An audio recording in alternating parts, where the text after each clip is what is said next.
Sahyadri top 10 news या बातमीपत्राचे प्रायोजक आहेत Mac care super speciality hospital Ahmednagar.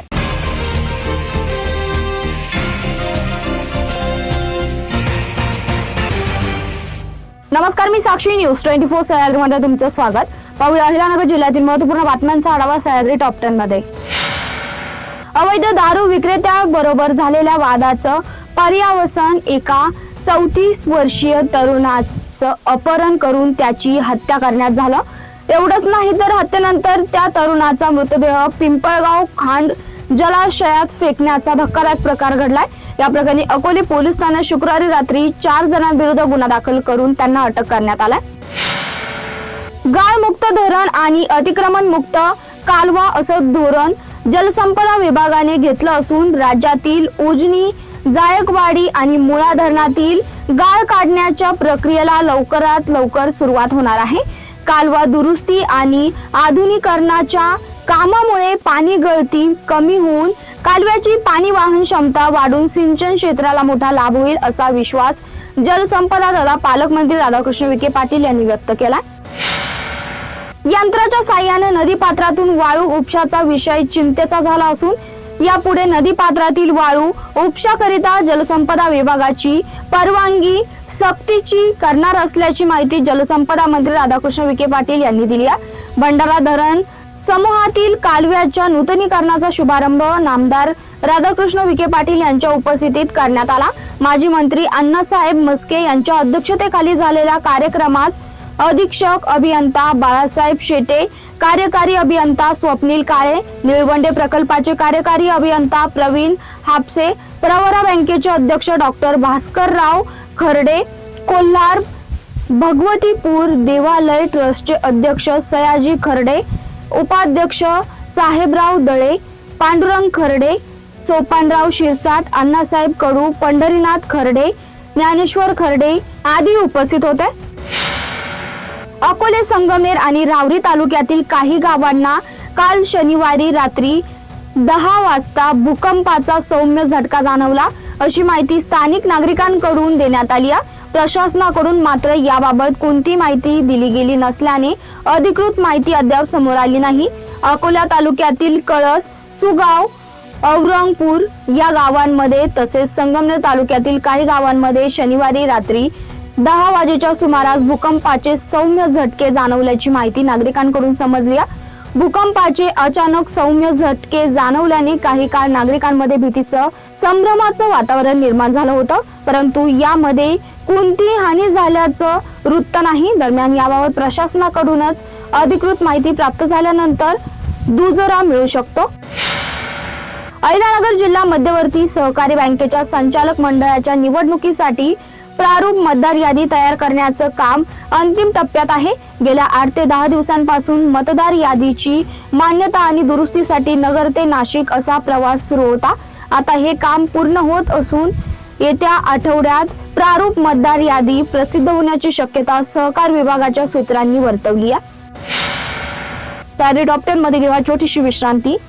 रोखोक पत्रकारिता, निर्भीड बाणा आणि कणखर भूमिका, महाराष्ट्राचा सखा, सत्याचा पाठीराखा, शब्दांचं सामर्थ्य, विश्वसनीयतेची उंची, न्यूज 24 सह्याद्री। विश्रांतीनंतर तुमचं पुन्हा एकदा स्वागत। पाहूया पुढील बातम्या।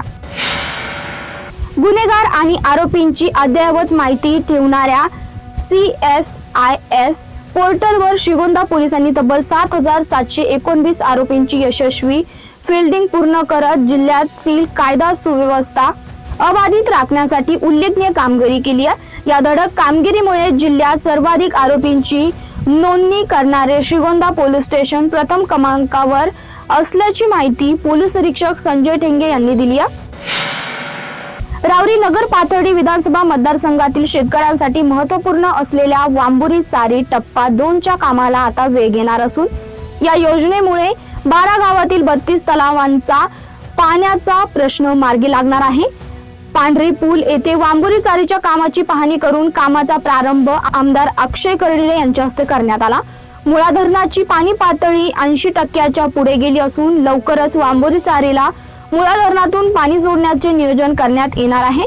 त्यामुळे वांबुरी चारीच्या लाभ क्षेत्रातील शेतकऱ्यांना मोठा दिलासा मिळणार आहे. कोपरगाव तालुक्यातील सवस्तर परिसर, ग्रामीण भाग व शहरात चोरट्यांनी पुन्हा डोके वर काढलंय. एकाच रात्री शहरात विविध ठिकाणी घरफोडी, दुचाकी चोरी व दुकानांसह वृत्तवाहिनींचे कार्यालय फोडण्याचा प्रयत्न केल्याची संतप्त घटना घडली आहे. गेल्या 2 दिवसापासून एकाच रात्री झालेल्या या धडाकेबाज चोऱ्यांमुळे संपूर्ण शहरात प्रचंड खळबळ उडाली आहे. नागरिकांमध्ये भीतीचं वातावरण पसरलंय. विधिमंडळ अंदाज समितीने 3ऱ्या दिवशी पशुसंवर्धन, महापालिका तसेच बांधकाम विभाग तसेच विविध कल्याणकारी योजनेचा आढावा घेत अधिकाऱ्यांना धारेवर धरलाय. जिल्ह्याच्या सर्वांगीण विकासासाठी प्रशासनाला महत्त्वपूर्ण सूचना देत समितीने जाता जाता जिल्ह्यातील नाविन्यपूर्ण योजनेचं कौतुक केलंय. 3ऱ्या दिवशी दुपारी समिती गेल्याने तणावाखाली असलेल्या अधिकाऱ्यांनी निश्वास सोडला. मात्र विधिमंडळ सचिवांपुढे साक्षीला बोलवलं जाईल का अशी भीती अधिकाऱ्यांमध्ये वाढली आहे. कोपरगावच्या शेतकऱ्यांसाठी दिलासादायक बातमी समोर आली आहे. नाटेगाव परिसरातील गारदा नदीचे खोलीकरण आणि रुंदीकरण केल्यानंतर कोल्हापूर पद्धतीच्या बंधाऱ्यामध्ये मोठ्या प्रमाणात पाणीसाठा निर्माण झालाय. त्यामुळे परिसरातील विहिरींच्या पाणी पातळीत ही लक्षणीय वाढ झाली असून अनेक विहिरी तुडुंब भरल्यात. शेतकऱ्यांच्या शेतापर्यंत पाणी पोहोचलं पाहिजे या विचारातून स्वर्गीय कर्मवीर शंकररावजी काळे यांच्या कोपरगाव तालुक्यात जलसंधारणाची चळवळ उभी केली आहे. गोदावरी नदीवर विविध ठिकाणी बंधारे उभारून पाणी अडवण्याची दूरदृष्टी त्यांनी दाखवली आहे. त्यात जलव्यवस्थापनाच्या विचारांचा वारसा आमदार आशुतोष काळे पुढे नेत असल्याचं ॲडव्होकेट नितीन पोळ यांनी प्रसिद्धी पत्रकातून म्हटलंय. नाटेगाव परिसरातील गारदा नदीवर जिल्हा परिषदेच्या कृषी विभागाच्या माध्यमातून कोल्हापूर पद्धतीच्या बंधाऱ्याची साखळी उभारण्यात आली होती. मात्र नदी पात्राची खोली आणि रुंदी अपेक्षेप्रमाणे नसल्याने बंधाऱ्यामध्ये पुरेसे पाणीसाठा होत नव्हता. ही अडचण लक्षात घेऊन आमदार आशुतोष काळे यांनी जलसंधारण योजनेतून निधी उपलब्ध करून दिला. या निधीतून गारदा नदीचं खोलीकरण आणि रुंदीकरण करण्यात आलंय. नदी पात्रातील गाळ मिश्रित माती गरजू शेतकऱ्यांना उपलब्ध करून देण्यासाठीही पाठपुरावा करण्यात आल्याचं ॲडव्होकेट नितीन पोळ यांनी सांगितलंय. आता या कामाचा परिणाम प्रत्यक्ष शेत शिवारात दिसून येतोय. गारदा नदी आणि बंधाऱ्यांमध्ये साठलेल्या पाण्यामुळे विहिरीच्या पाणी पातळीत वाढ झाली असून पावसाने काही काळ ओढ दिली असतानाही उभ्या पिकांना मोठा आधार मिळालाय. पाणी उपलब्ध झाल्याने शेतकऱ्यांच्या चेहऱ्यावर समाधान दिसत असून कर्मवीर शंकररावजी काळे यांच्या जलव्यवस्थापनाच्या विचारांचा वारसा प्रत्यक्ष विकास कामातून पुढे नेला जात असल्याचा दावा ॲडव्होकेट नितीन पोळ यांनी केला. साधे टॉप 10 मध्ये इथेच संपतो. तुम्ही पाहता न्यूज 24 सह्याद्री.